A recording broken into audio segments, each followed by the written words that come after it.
Assalamualaikum warahmatullahi wabarakatuh.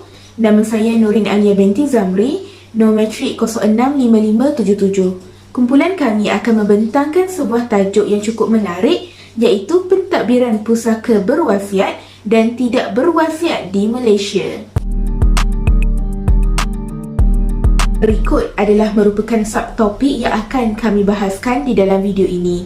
Bermula daripada pendahuluan, pentadbiran pusaka berwasiat, pusaka tidak berwasiat, permasalahan dalam pentadbiran harta pusaka berwasiat dan tidak berwasiat di Amanah Raya Berhad ARB, dan yang terakhir adalah kesimpulan secara keseluruhan. Mari kita lihat pada pendahuluan. Apa itu harta pusaka? Harta pusaka adalah merupakan peninggalan si mati yang perlu diuruskan dengan sistematik dan betul. Hal ini demikian kerana ia mampu untuk mempercepatkan urusan pembahagian kepada waris yang berhak memilikinya. Namun begitu, melihat kepada masyarakat kontemporari di Malaysia kini, terdapatnya peningkatan yang ketara terhadap rekod harta pusaka yang tertunggak. Apa itu harta pusaka berwasiat dan tidak berwasiat? Harta pusaka berwasiat adalah jika si mati meninggalkan harta dengan surat wasiat terakhir yang sah, di mana mengandungi cara-cara bagaimana harta pusakanya hendak dibahagikan antara waris-warisnya. Manakala harta pusaka tidak berwasiat adalah orang yang meninggalkan harta tanpa wasiat. Seterusnya, kita lihat kepada pensyariatan wasiat. Pensyariatan wasiat adalah didasarkan kepada Nas Al-Quran, As-Sunnah dan Ijma'. Pada permulaan Islam, berwasiat adalah wajib kepada ibu bapa dan kaum kerabat terdekat bagi mereka yang memiliki harta yang banyak berdasarkan kepada firman Allah yang bermaksud, kamu diwajibkan apabila seseorang daripada kamu hampir mati, jika ia ada meninggalkan harta, hendaklah ia membuat wasiat untuk ibu bapa dan kaum kerabat dengan cara yang baik, yakni menurut peraturan agama sebagai suatu kewajipan atas orang-orang yang bertakwa. Surah Al-Baqarah ayat 180. Malah Allah telah mengharuskan wasiat kerana ia membawa kepada faedah kepada pewasiat, kaum keluarga dan masyarakat. Maka jelaslah wasiat mampu dianggap sebagai suatu sistem takaful sosial dalam sistem Islam kerana kebaikan sistem ini amat jelas. Bismillahirrahmanirrahim.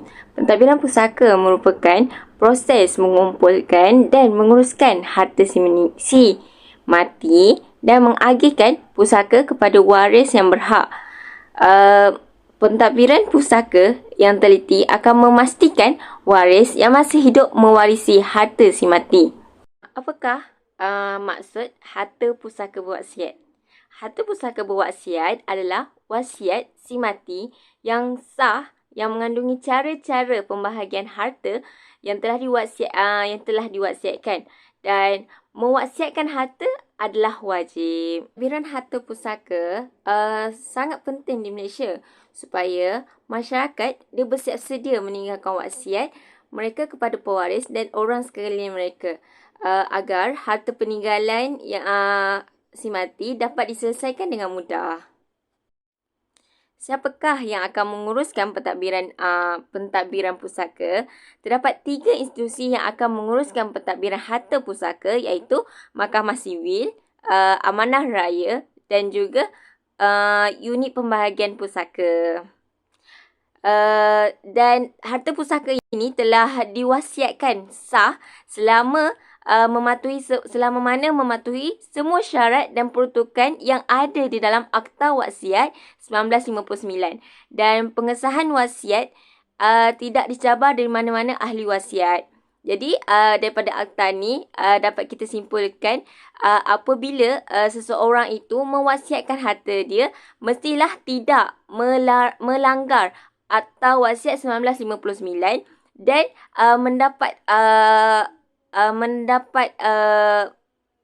sokongan daripada ahli-ahli waris yang lain. Assalamualaikum warahmatullahi wabarakatuh. Nama saya Nurul Afifah Iliana binti Muhammad Sarifuddin, nombor matrik 067474. Okey, jadi insya-Allah saya akan sambung dengan pembentangan yang seterusnya. Tadi kita dapat tengok mengenai harta pusaka berwasiat.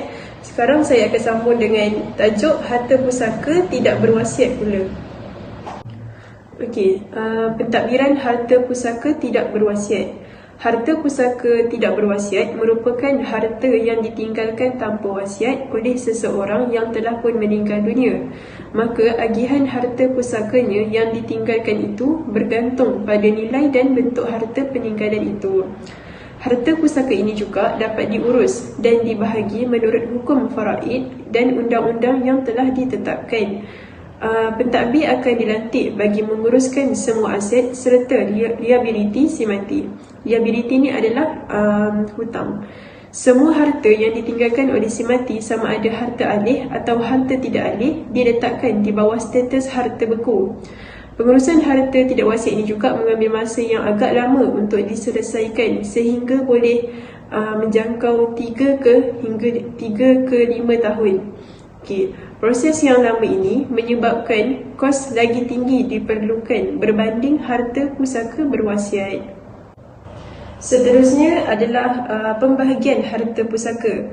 Okey, pembahagian harta pusaka ni ada 3, iaitulah harta pusaka ringkas, harta pusaka kecil dan harta pusaka besar. Okey, jadi yang pertama adalah harta pusaka ringkas. Yang bermaksud harta yang ditinggalkan oleh si mati tanpa wasiat yang terdiri daripada harta alih sahaja dan jumlahnya tidak lebih 600,000. Okey, permohonan bagi mendapatkan perintah pentadbiran harta pusaka ringkas ini boleh dibuat di Amanah Raya Berhad dan pentadbirannya tertakluk kepada Akta Perbadanan Amanah Raya 1995. Okey, pembahagian harta pusaka tersebut dibuat kepada waris-waris yang berhak mengikut kadar dalam sijil faraid yang dikeluarkan oleh Mahkamah Syariah. Okey, seterusnya adalah harta pusaka kecil, iaitu harta yang ditinggalkan oleh si mati tanpa wasiat yang terdiri daripada harta tak alih sahaja atau campuran harta alih dan tidak alih yang jumlahnya kurang daripada 5 juta.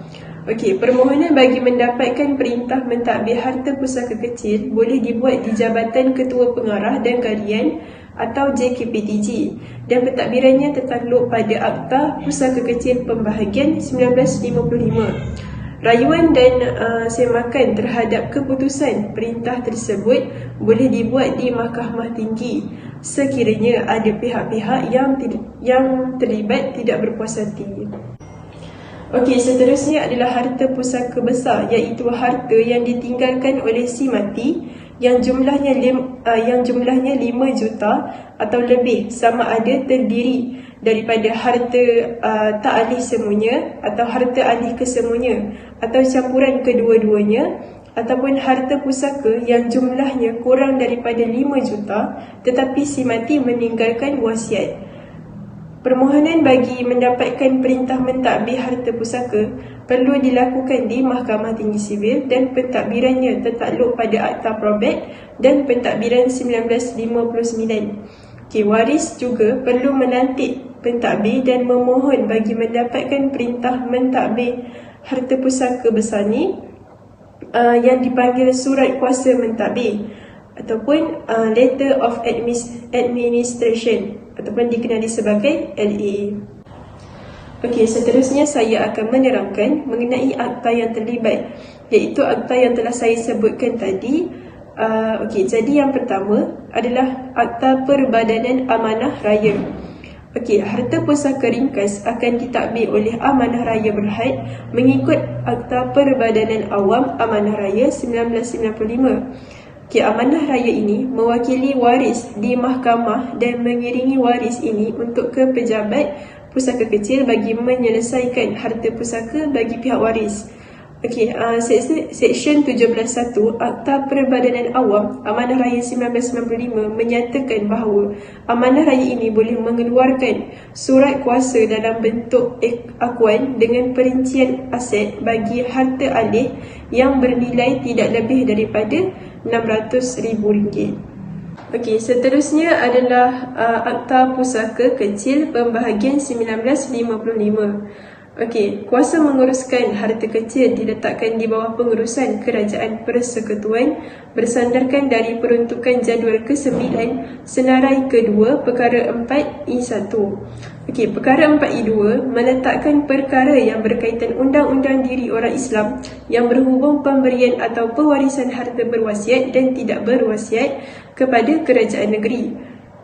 Kuasa mengurus dan menyelesaikan harta pusaka kecil diletakkan di bawah Seksyen 41 Akta Harta Pusaka Kecil Pembahagian 1955. Okey, seterusnya adalah pegawai penyelesai harta pusaka bagi harta pusaka kecil yang bertugas di Jabatan Ketua Pengarah Tanah dan Galian.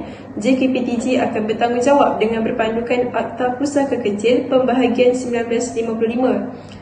Pembahagian harta pusaka orang Islam di JKPTG boleh dilakukan melalui hukum faraid ataupun persetujuan oleh semua waris.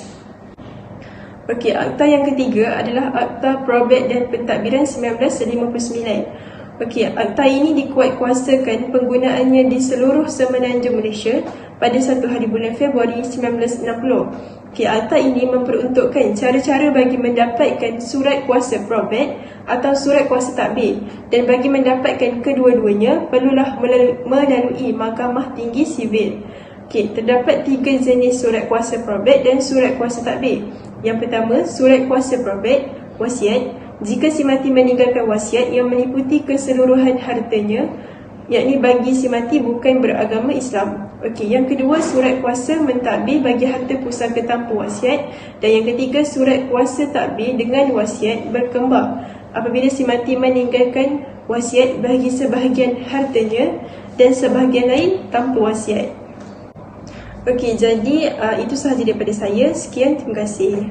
Assalamualaikum warahmatullahi wabarakatuh. Nama saya Nur Azana Syafiqah binti Azizi, nombor metrik 067440. Seterusnya saya akan menerangkan berkaitan syarikat amanah berhad dan peranannya serta permasalahan yang timbul dalam pentadbiran harta pusaka berwasiat dan tidak berwasiat di amanah raya berhad.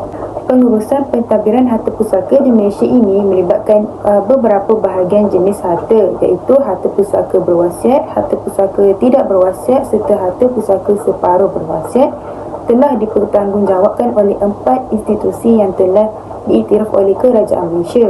Antaranya ialah Mahkamah Tinggi Sivil, Mahkamah Tinggi Syariah, Amanah Raya Berhad serta Jabatan Ketua Pengarah Tanah dan Galian Persekutuan, iaitu lebih dikenali JKPTG. Amanah Raya Berhad iaitu sebuah syarikat peramanahan yang berkuat kuasa dalam perkara-perkara berkaitan pentadbiran dengan harta pusaka yang berkaitan harta pusaka ringkas, iaitu jumlahnya tidak melebihi 600,000. Seterusnya, peranan Amanah Raya Berhad. Antara peranannya ialah meneliti senarai harta, liabiliti dan mengenal pasti penghutang dan penghutang si mati. Ia berdasarkan kepada garis panduan yang telah diberikan oleh Majlis Pengawasan Syariah Amanah Raya Berhad dan pembuktian dokumen harta. Yang kedua, ia menjelaskan harta hutang si mati kepada pihak-pihak berkenaan. ARB akan bertindak sebagai pentadbir kepada harta si mati setelah pelantikan dibuat. Yang ketiga, mengeluarkan surat kuasa dalam bentuk akuan berdasarkan Seksyen 17(1) Akta 532 dan surat kuasa dalam bentuk arahan berdasarkan 17(2) Akta 532 dan mengagihkan harta pusaka berdasarkan hukum faraid bagi yang beragama Islam dan Akta Pembahagian 1958 bagi yang bukan Islam. Dan yang terakhir, menguruskan harta pusaka dengan mengutamakan permohonan kepada unit pembahagian pusaka kecil supaya ia dilantik menjadi pemohon perintah pembahagian untuk kedua-dua harta. Seterusnya pula ialah berkaitan permasalahan yang timbul dalam pentadbiran harta pusaka berwasiat dan tidak berwasiat di ARB. Seperti mana kita tahu bahawa setiap perkara yang dibuat tidak akan lari daripada isu atau masalah. Begitu juga dalam pengurusan harta pusaka, termasuklah pengurusan harta pusaka berwasiat dan tidak berwasiat. Pelbagai permasalahan yang timbul dalam melaksanakan tuntutan dan pembahagian harta pusaka.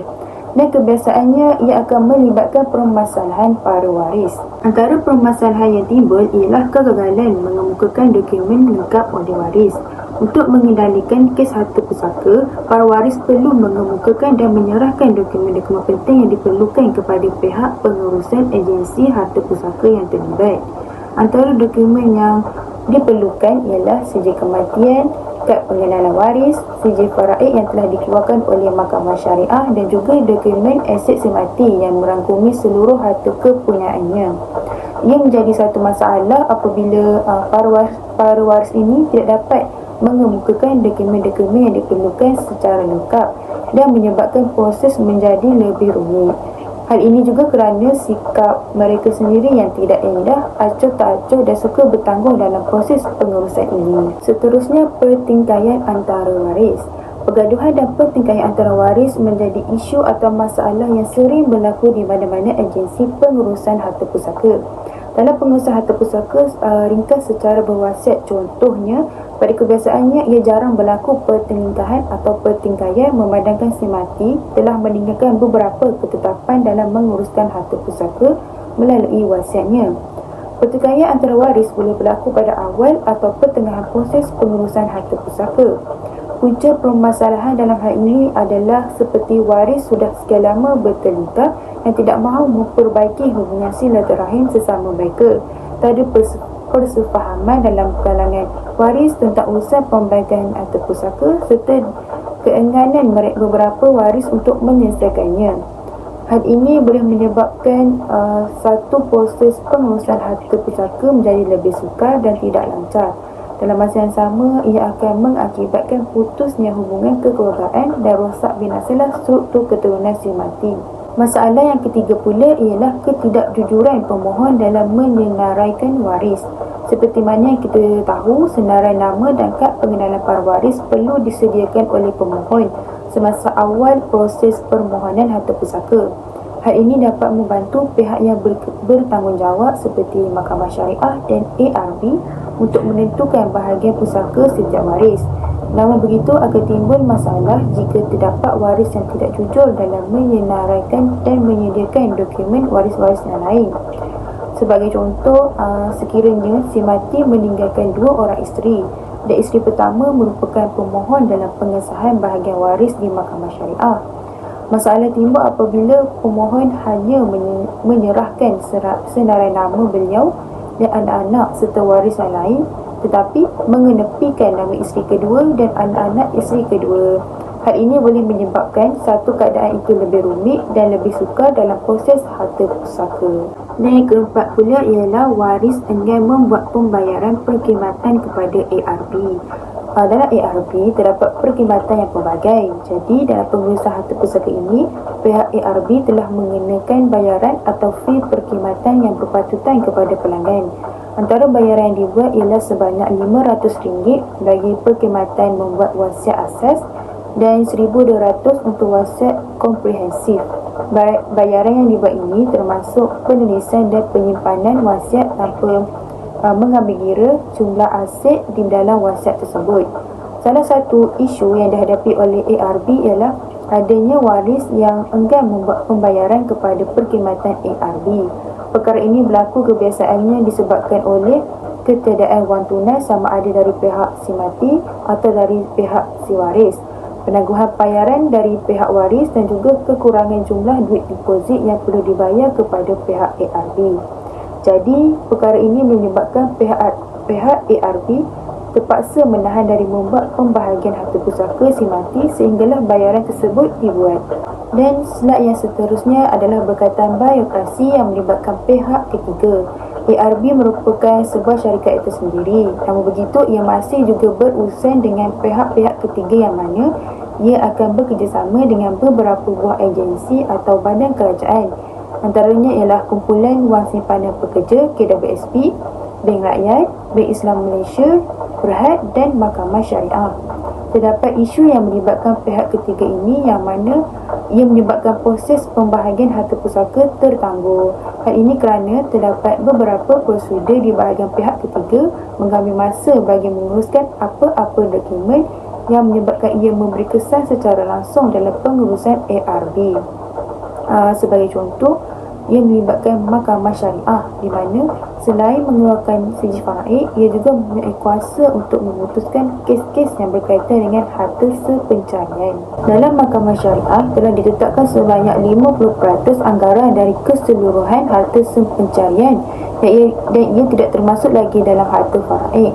Walau bagaimanapun, perkara ini mengambil proses yang agak lama di Mahkamah Syariah di mana jumlah harta sepencarian ini perlu diputuskan terlebih dahulu. Sebagai contoh, pasangan yang telah berpisah sewaktu hidup hal ini mungkin tidak menjadi satu permasalahan kerana mereka mempunyai harta sendiri. Namun, ia menjadi satu isu atau masalah yang besar bagi pasangan yang telah bercerai mati kerana ia akan timbulnya isu harta anak yatim yang akan berterusan jika Mahkamah Syariah tidak memberi keputusan dengan segera berkaitan harta sepencarian ini. Secara tidak langsung, ia akan memberi kesan kepada pihak ARB kerana perkara ini boleh menimbulkan kesalahfahaman sebilangan masyarakat kerana mereka akan menganggap bahawa ARB ini memproses dalam pengurusan pembahagian harta pusaka ini lambat dan terpaksa menunggu keputusan mengenai harta sepencarian sebelum agihan harta pusaka boleh dilakukan. Jadi ini sahaja penerangan daripada saya. Terima kasih. Sebagai kesimpulannya adalah wasiat merupakan suatu keperluan dalam perancangan harta pusaka untuk menjadikan ia lebih mudah sekiranya terdapat wasiat yang ditinggalkan oleh pewasiat. Wasiat yang ditinggalkan perlulah dilaksanakan segera. Kelewatan dalam pelaksanaan wasiat dapat menyebabkan sesebuah keluarga itu menjadi pecah belah dan boleh menyebabkan waris-waris berterusan memakan harta yang bukan hak mereka dan harta anak yatim secara sedar ataupun tidak.